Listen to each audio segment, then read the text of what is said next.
September has had its share of surprises as well, with key updates and DLC, as well as a number of free games, so pay attention, beginning with Underlevel, an action strategy title in which you play as skeleton minions, attempting to stop a knight from leveling up and killing your boss.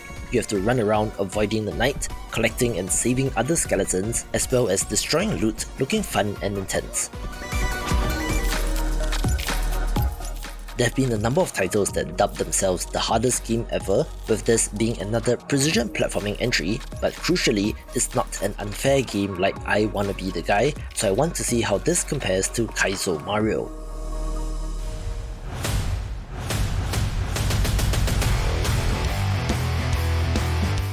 This video is brought to you by Metaball, a competitive PvP sports title in which you're supposed to score against your opponents, having fun and fluid gameplay.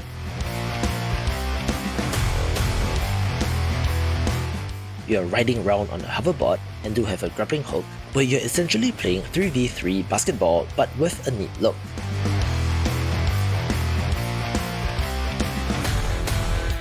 Mastering the physics of the chain will be critical, since you can swing the ball around, whether it be lugging the ball, running up and dunking, or to fire off a long-range shot from afar.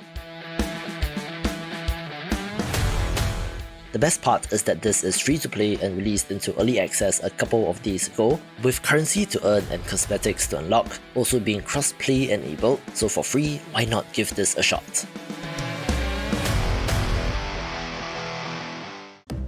In the heart of a desolate land, my quest leads me through desecrated ruins swarming with ghouls, moonlit forests haunted by werewolves, and merciless bandit gangs on the crossroads.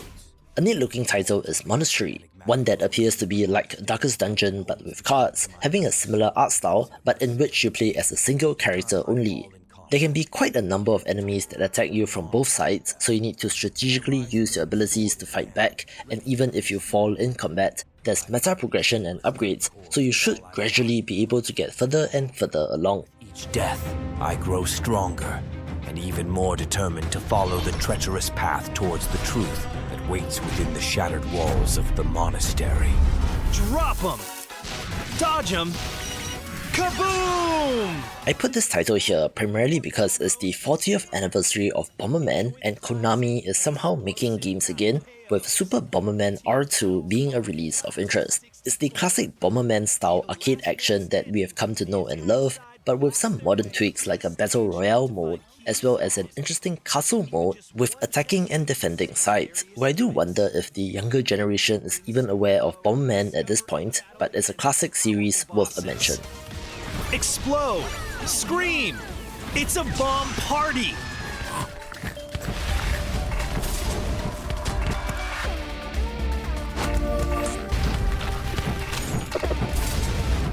I've started counting down 100 upcoming indie games of 2024 through my shorts, kicking off the list with StormEdge, which just so happens to have released the free prologue demo titled Wind of Change.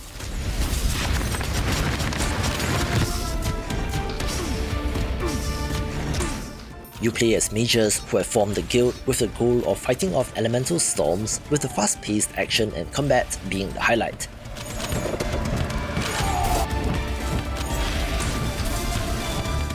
It is a little bit Wizard of Legend-like due to the whole magical spell thing, and does have gorgeous pixel art as well, so roguelike fans be sure to check out the demo.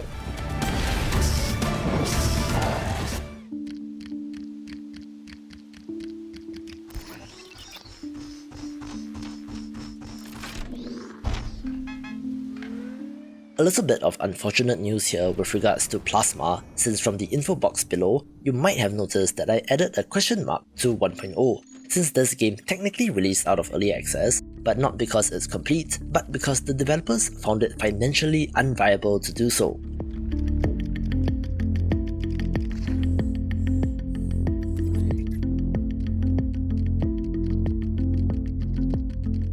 According to their Steam update post, They have spent 6 years making this and sunk something like $750,000 into this game, but only sold 11,000 units, translating to a revenue of $86,000, so they are deep in the hole and cannot continue. So for now, they are dealing with all the bugs but will cease further development, which is a shame since the robot building systems in this was pretty impressive, so who knows, maybe it will get revived someday.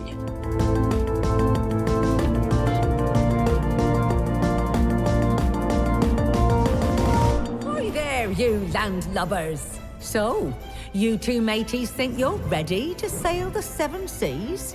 Well, I'll be the judge of that, 'cause I'm Captain Marina Seaworthy, legendary explorer, and you are entering the Friendship.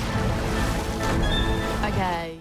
I hope that you have been watching intensely since We Were Here Expeditions The Friendship is the next title in the We Were Here series of first-person co-op puzzle games, which are excellent with a friend and is free to claim until the 13th of October, so go add it to your Steam library. This kicks off their Expeditions series of games, which appear to be smaller standalone experiences rather than the larger mainline We Were Here games, so get the full taste of the experience and look out for future releases.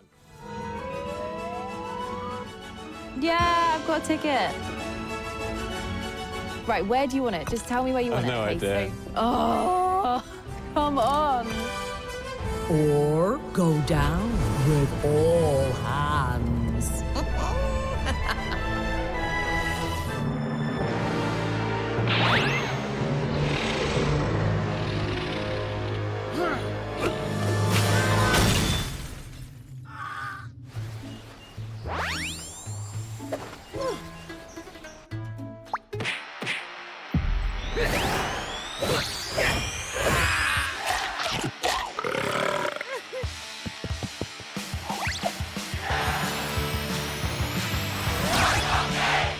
We also had the 1.0 release of One More Gate, a Walkthrough Legend, a roguelike deck builder from developer Ankama Studio, best known for Dofus and Walkthrough, free MMO tactical RPGs, and they have actually just launched another one of those in Raven, so it made sense that development wrapped up on this game.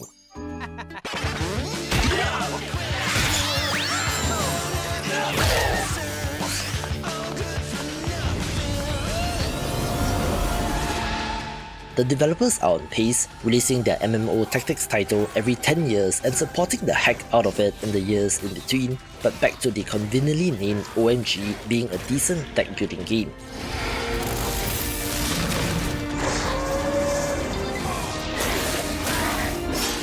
I like the art style and the card combo system, so if you love games like Slay the Spire, do give this a go. One of the best kept secrets of the year so far is Sailing Era from January, being an open world sailing simulation title in which you command a vessel and sail the open seas in search of adventure, with the paid DLC Edge of the World adding even more content. It has a new main character in a Swedish merchant of Viking descent, a new sailor, a new story port in Reykjavik, new enemies and a new world boss, making this even better.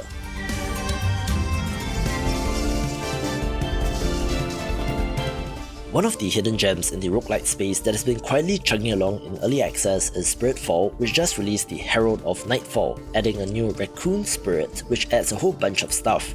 The game has been compared to Hades, especially due to how the upgrade systems work, with spirits being similar to the Greek gods in that game, but it's a platformer with fun action and is pretty good. Recently just crossing 500 Steam reviews, so it's on its way to becoming a hit, and you can find more of my favourite roguelites in this video.